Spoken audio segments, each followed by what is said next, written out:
மானிட மகன் தொண்டு ஏற்பதற்கல்ல, மாறாக தொண்டாற்றுவதற்கும் பலருடைய மீட்புக்கு ஈடாக தன் உயிரை கொடுப்பதற்கும் வந்தார்.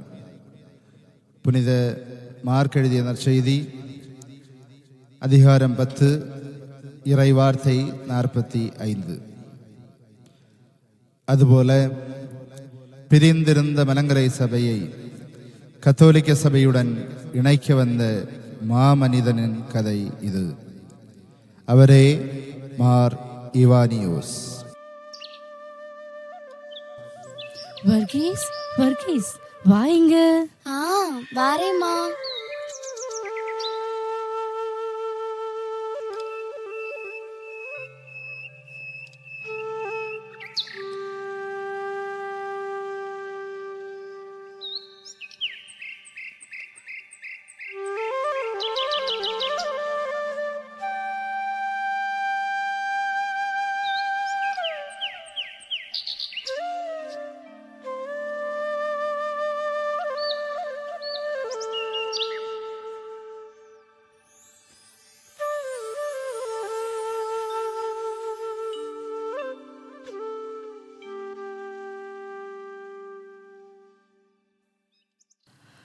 அப்பா,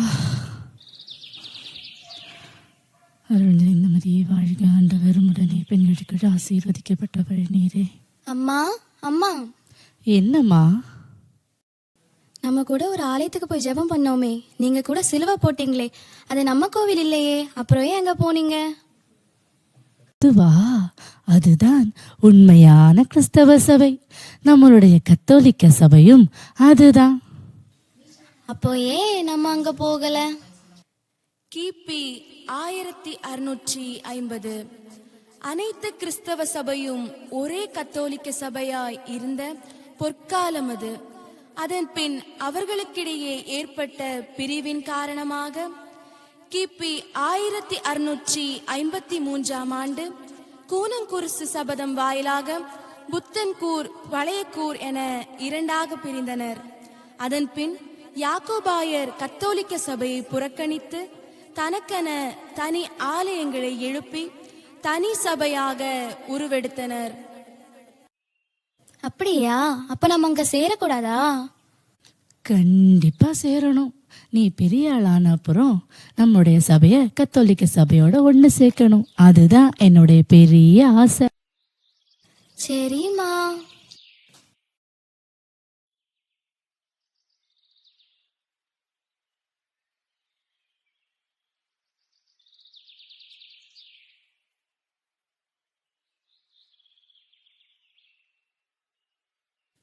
வர்கீஸ். பிதாவே. வர்கீஸ், நீ ஒரு குருவானவர் ஆகணுன்றது என்னோட நீண்ட நாள் ஆசை.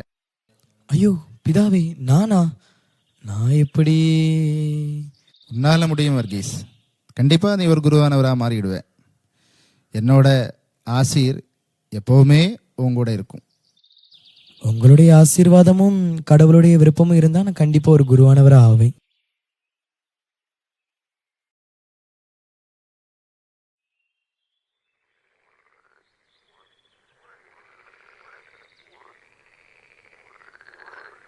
அம்மா. என்னப்பா? அம்மா, நான் ஒரு குருவானவர் ஆகணும்னு விரும்புகிறேன். ஆயர் திவனாசியஸும் அதுக்கு எனக்கு உதவுறேன்னு சொல்லியிருக்காரு. என்னுடைய விருப்பமும் அதுதான் அம்மா. அம்மா விரும்பினா நான் போகட்டுமா? அப்படின்னா நான் நாளைக்கு காலையில் குருமடத்தில் சேருவேம்மா. என்ன சொல்கிறீங்க? நல்லபடியா போயிட்டு வாமா. என்னுடைய ஆசீர்வாதம் உனக்கு எப்பவுமே இருக்கும். பிடி கீவர்கீஸ் 1899 ஜனவரி 18ஆம் நாள் செம்மார்ச்சன் எனப்படும் திருத்தொண்டராக அருள்பொழிவு செய்யப்பட்டார்.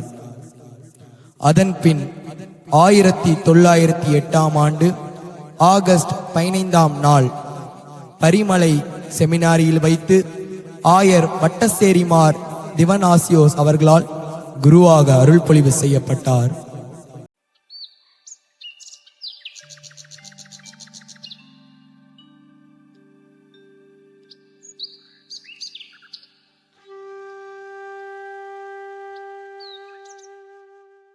நிறுத்துங்க எம்ஏஜன் வராங்க.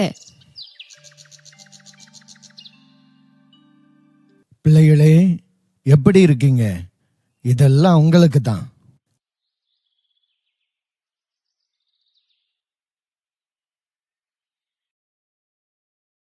நான் உங்களை பார்க்க வந்தது உங்களை எல்லாம் படிக்க வச்சு துறவியாக்கி ஒரு துறவரை எல்லாம் கட்டத்தான்.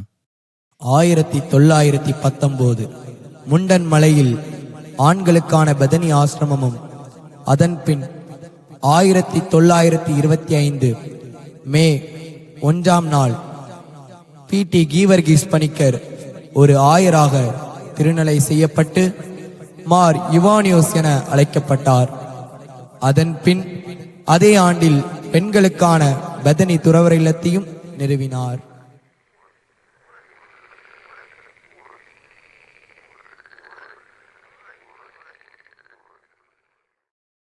நீ பெரிய ஆளான அப்புறம் நம்முடைய சபையை கத்தோலிக்க சபையோட ஒன்று சேர்க்கணும். அதுதான் என்னுடைய பெரிய ஆசை.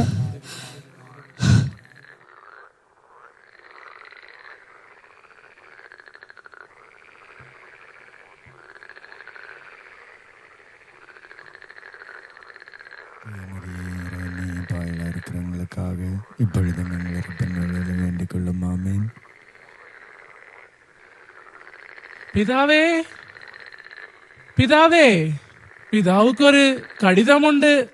என்ன கடிதம்?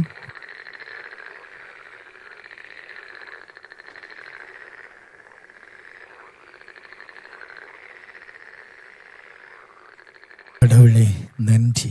പിതാവുക്ക് സന്തോഷத்துக்கு என்ன காரணம்? மறு ஒன்றிப்புக்கு உத்தரவு கிடைச்சிச்சு. 1930 மார் யுவானியோஸ், மார் தியோபிலஸ், அருள் தந்தை ஜான், திருத்தொண்ட அலெக்சாண்டர், பொது நிலையினர் சாக்கோ கிளிலேத் ஆகிய ஐவரும் கொல்லம் பேராயர் மரிய அலோசியஸ் பென்சியர் முன்னிலையில் கத்தோலிக்க திரு அவையில் மறு ஒன்றிப்படைந்தனர்.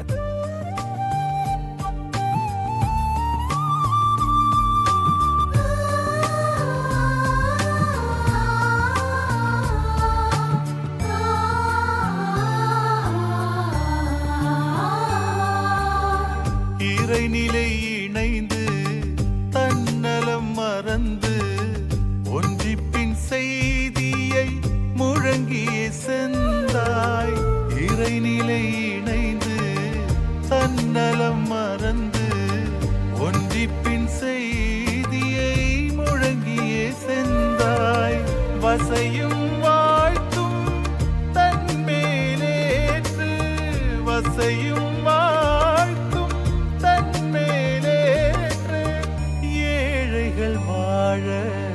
வழி பல செய்தாய். மாறிவானியோஸ், மாறிவானியோஸ், வாழ்க வாழ்கவே. ஒரே தூய கத்தோலிக்க அப்போஸ்தலிக்க திருச்சபையில் நாங்கள் விசுவசிக்கின்றோம். பாவமன்னிப்பின் திருமுழுக்கு வந்த 1953 ஜூலை 15 மார் இவானியோஸ் ஆண்டகை இறைவனடி சேர்ந்தார். 2007 ஜூலை 14ஆம் நாள் திருத்தந்தை 16ஆம் பெனடிக்ட் இவரை இறை ஊழியராக அறிவித்தார்.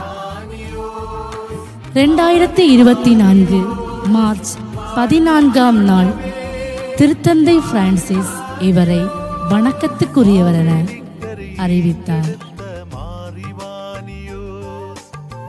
ஒன்றிப்பின் பாதை காட்டிய மாறிவானியோ, மார்த்தாண்டத்தை மறைப்பணித்தளமாய் மனதில் கண்ட மாமனிதா. மார்த்தாண்டத்தை மறைப்பணித்தளமாய் மனதில் கண்ட மாமனிதா. பாரதமெங்கும் மறைப்பணி செய்ய மார்த்தாண்டத்தை தேர்ந்தெடுத்தாய். பாரதமெங்கும் மறைப்பணி செய்ய மார்த்தாண்டத்தை